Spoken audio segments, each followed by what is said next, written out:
Olá, sejam muito bem-vindos à leitura Despertar da Consciência, Diálogo sobre o Dharma e o Despertar da Consciência, que é a lei que rege o universo e a ética de cada um. Essa lei nos desperta para que a gente tenha uma ética e a gente possa viver uma vida mais devotada a Deus, sem o sentido conotativo religioso, porque nós comumente na sociedade materialista, nós não podemos falar em Deus, e as pessoas já nos taxam de essa pessoa é religiosa, é fanática, essa pessoa só pensa em Deus. E essa pessoa que fala isso, como é que anda a vida dessa pessoa? Eu sempre trago essa analogia, né, de vez em quando, claro, para que a gente entenda que é muito bom falar de Deus e pensar em Deus 24 horas e nunca esquecer dele. Por quê? Porque é Deus que nos dá tudo. Então, quando nós, seres humanos, almas condicionadas em corpos condicionados, vivendo vários tipos de condicionamento, nós caímos aqui sobre vários determinados tipos de condição, nós vamos estarmos presos àquelas condições, viver dentro dessas condições gera em nós diversos tipos de distúrbios mentais e emocionais, distúrbios de personalidade, distúrbios de psicossomatismo, a mente somatizando nas doenças do corpo. E a gente se esquece do ponto mais importante, que é desenvolver uma devoção, uma ciência da devoção, onde a gente possa estar ligado a esse patamar divino, esse patamar transcendental, esse patamar da nossa energia, da nossa comunicação, integração e realização naquilo que realmente importa, na pessoa suprema, que é o próprio Deus, Krishna. Na Bhagavad Gita, né, Krishna dita versos para Arjuna. Arjuna era o guerreiro com medo de lutar uma batalha que ele achava que ia ser um caos na vida dele, mas na realidade nós temos que exercer nosso caos, nós temos que exercer nossa batalha. Então, começando aqui a leitura, meu mestre espiritual, Chandramukha Swami, começa: quando uma pessoa age com verdadeira devoção, suas ações refletem essa transformação interna e naturalmente incorpora comportamentos éticos e morais, pois esses princípios estão conectados ao serviço amoroso e devocional. Que serviço amoroso e devocional é esse que eu devo fazer? Sua própria vida é uma oferenda a Deus. Porque você está aqui porque o próprio Deus lhe colocou aqui. Portanto, longe de ser negligenciado, deixado para lá, achado que isso é muito religioso, isso é muito fanático, falar de Deus, não, vamos falar de coisas materiais, de melhor celular, das redes sociais, que eu sou seguida por milhões de pessoas. Infelizmente, tudo passa, tudo sempre passará, e o que fica é a nossa consciência. E se sua consciência está atrelada a determinados tipos de plataformas na sua vida, periféricas, e que não lhe traz uma profundidade com relação à sua maturidade espiritual, infelizmente você vai negligenciar o seu comportamento correto, que é viver um amor espiritual por Deus, viver um amor espiritual pelo Criador. E por que nós não sabemos disso? Nós não sabemos expressar esse amor espiritual, porque a gente está com a cabeça enterrada nas coisas materiais. Me perdoe eu falar dessa forma. O conceito do Dharma, que é entendido como uma ética, como uma moral, ele também faz parte do serviço devocional amoroso a Deus. Vamos chamar de serviço amoroso a Deus. Quando se fala em transcender esse conceito de obrigação, não está sugerindo que as normas de conduta sejam ignoradas, mas que o praticante atinja esse estado que, em seguir esse princípio, se torna algo sem esforço e imposição, ou seja, amar a Deus sobre todas as coisas, a mim e ao próximo como a mim mesmo, já diz Jesus. E a gente faz isso, poucos. Por isso mesmo que Jesus diz, muitos serão chamados e poucos escolhidos, porque nós precisamos estudar filosofia. Religião, meu mestre espiritual diz, sem filosofia é puro fanatismo. Então, essas pessoas que estão aí se fanáticas na religião, matando em nome de Deus, vivendo coisas assim, esdrúxulas, como diz assim na história, esdrúxulas seria coisas assim inimagináveis, são pessoas que estão perdidas, são almas que estão em corpos condicionados, com consciências extremamente focadas nas coisas materialistas, achando que Deus não existe, que só existe isso aqui mesmo, que vamos viver tudo que tiver de viver e tchau. E isso é uma ilusão pensar dessa forma também. Quando a gente transcende o ego, quando a gente sai dessa plataforma de achar que eu sou o dono de tudo que eu tenho, e eu sou o milionário, bilionário, trilionário, que eu tenho bastante dinheiro, que eu e meu, são duas armadilhas do ego. E esse ego, ele precisa ser, não digo domado, mas ele precisa ser civilizado, trazer para a nossa vida uma filosofia de orientação espiritual, onde eu vou me reeducar, mesmo estando aqui nesse corpo material cheio de condicionamentos.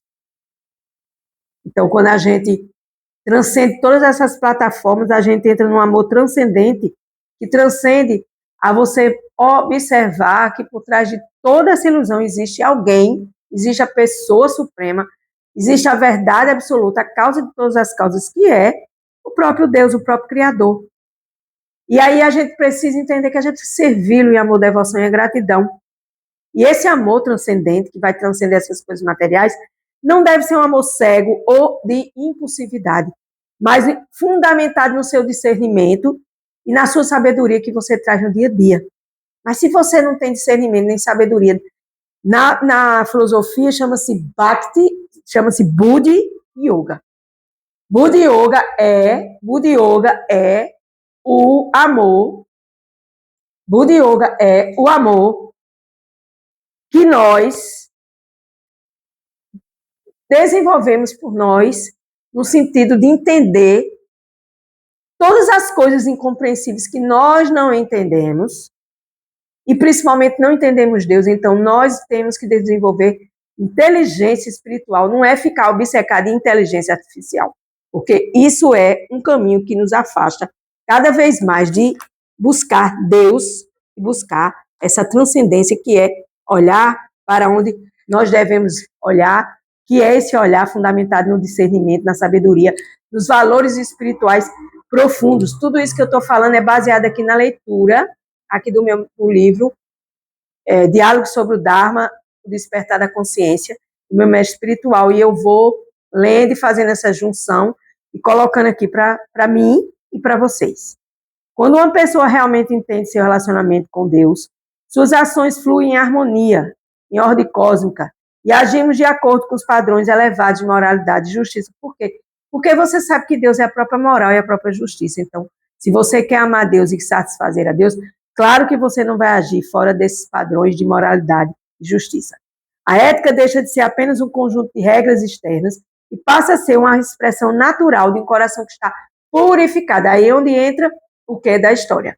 Nosso coração não está purificado, nem nossa mente está purificada, e a gente fica perdido, perdidinho. Como diz na linguagem popular, igual a um cego no tiroteio. A gente não sabe para onde ir, não sabe para onde olhar, não enxerga nada e fica naquela junção de o que fazer e o que não se deve fazer. Mas, quando a gente purifica esse coração e se alinha com a vontade de Deus, aí sim, aí tudo funciona. Inclusive, a nossa consciência, ela vai ficar absorta nesse conhecimento que nos leva ao conhecimento acerca da pessoa suprema. Mas se a gente aqui no Ocidente, a gente não tem ideia de quem seja essa pessoa suprema, a gente vai adorar a Deus impessoal. A gente vai adorar uma lua, vai adorar um sol, a gente vai adorar um pôr do sol, a gente vai adorar uma lua cheia, a gente vai adorar um mar, a gente vai adorar montanhas, rios, de formas impessoais. Mas a melhor forma que tem é a gente adorar a Deus como uma pessoa, porque a gente vai ter a oportunidade de reciprocar nesse amor devocional, nesse amor verdadeiro, que busca o entendimento de saber quem é Deus, né? Eu sabendo quem é Deus, então eu sei quem sou. Eu sou uma alma, não sou um corpo, então eu vou passar a agir como uma alma. E como é que eu passo a agir como uma alma? Quando eu entendo que eu devo entregar a minha vida como oferenda a Deus, de forma tranquila, de forma amorosa, porque Deus está no meu coração, vivendo tudo, observando tudo. E aí eu vou fazer uma parceria com Deus que eu nunca fiz na minha vida e vou ver minha vida se transformar em uma oferenda eterna e constante e diária a Deus. É oferecer esse propósito maior, né, que integra a minha vida verdadeira espiritual e minha conduta elevada, eu aqui neste mundo material. Vamos seguindo. Qual é o papel da fé no cumprimento do Dharma? Como é que a minha fé vai funcionar na minha missão aqui na Terra? A fé não só fortalece o compromisso com o cumprimento do Dharma, mas também dá sentido e profundidade às ações do indivíduo, transformando o dever em uma jornada espiritual significativa. Então, eu posso usar as minhas regras e regulações de minha vida, porque, um exemplo, eu vivendo uma vida, entre aspas, luxuriosa, onde eu bebo, eu fumo, me drogo, eu vivo com mulheres, com homens, generalizando, né, aqui. Não falando de mim, mas falando de sentido generalizado. Então, eu jamais vou poder ter uma relação com Deus dessa forma. E jamais eu vou poder cumprir o meu Dharma da minha alma, que é servir a Deus em amor, devoção e gratidão. Então, qual é o meu papel? Qual é o papel da minha fé no cumprimento da minha missão, dos meus propósitos, das minhas ações, dos meus deveres, como um indivíduo dentro dessa esfera espiritual, dessa estrutura espiritual, mesmo dentro desse mundo material que nos contamina o tempo todo, com milhões de informações, com milhões de padrões, com milhões de crenças limitantes, e eu fico perdida, rodando em círculo, e eu digo, não consigo fazer diferente. Passa o tempo que passar, entra ano, sai ano, é a mesma batida do bombo, que não sai um resultado maravilhoso, onde eu possa dizer, Deus, aqui está um resultado maravilhoso, e eu entrego ao Senhor como uma oferenda.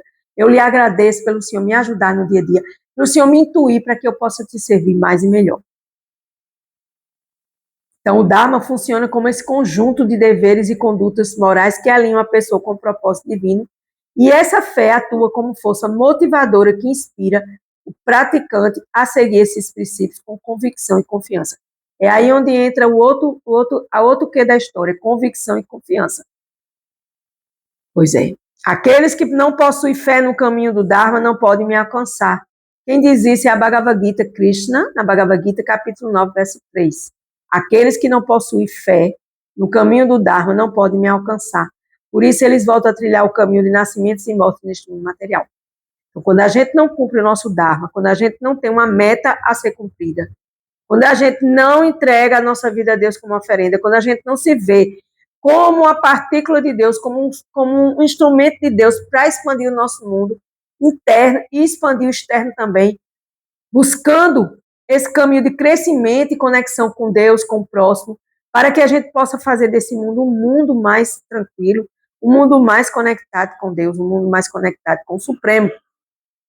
Essa ferramenta da fé vai nos permitir que o praticante acredite que suas ações têm um propósito mais elevado e que, ao cumprir a sua missão do seu Dharma, ele está contribuindo para uma harmonia universal e aproximando-se da realização espiritual, que é: eu sou uma alma e devo servir a Deus em consciência, amor e devoção, sem esperar nenhum resultado, porque o resultado não me pertence. Quando você quer se assenhorar do que você faz, aí onde está outro eu da nossa jornada aqui nesse mundo material. Mas sim você fazer com desapego e você entregar os resultados a Deus, porque a você não pertence. Aí você vai estar se realizando, você vai estar, talvez, contudo, todavia, fazendo o que Deus espera de você, e ao mesmo tempo você vai estar ajudando a quem quer ser ajudado. A fé ajuda o indivíduo a lidar com as dificuldades e desafios que surgem no caminho. Diante dessas situações complexas, a confiança na sabedoria das Escrituras, nas orientações divinas, permite que o praticante mantenha sua determinação e persista na prática do bem. Determinação e persistência, outras ferramentas divinas para a gente utilizar nesse caminho do nosso Dharma, da nossa missão aqui nesse mundo material.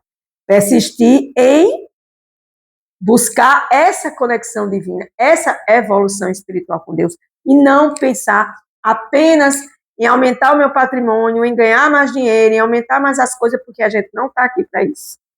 Nós estamos aqui para fazer justamente o oposto, que é entregar o que a gente tem, a gente apenas oferece de volta a Deus, porque, na realidade, tudo vem de Deus, tudo pertence a Deus.